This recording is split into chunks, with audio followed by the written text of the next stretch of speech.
as I look back at that moment, it just changed me forever. It made me more aware of people's feelings and how treatment of people, how it cares about, how it affects them.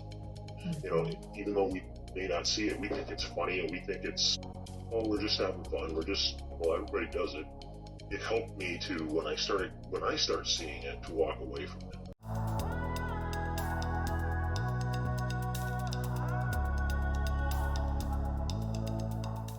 In the story that you wrote, you mentioned at first that you were a witness. You were a bystander to an abuse that was happening to other people.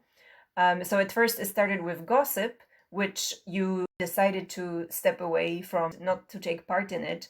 And I was wondering if you could speak a little bit to that. How was this experience of being a witness, deciding to keep quiet, and then the transition to speak up?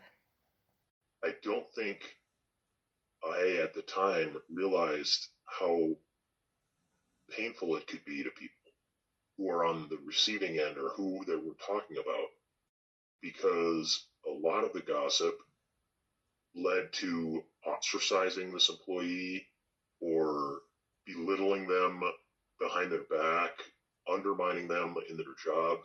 If they were asking for help, just ignore them and treating them bad.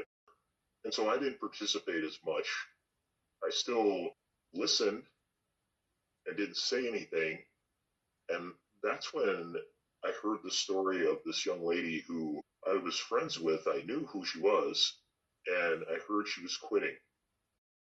And I asked her why she's quitting, and she informed me that she just couldn't take the way people were treating her and talking about her behind her back, and it really hit me. It really hurt me to hear that.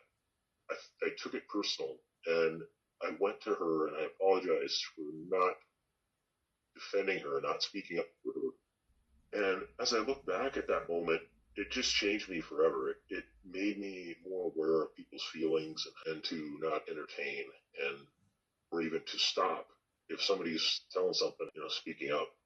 What would really disturb me when looking back at that is the manager in this case did nothing, did nothing to help her. She had nobody to defend her.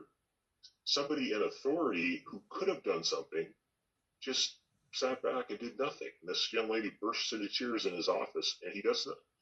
He ended up moving into a senior manager position, and then up into a managing director, and now he's a bigwig in the company now. But it's because he kept quiet about this stuff. I believe he knew how to just keep his mouth shut.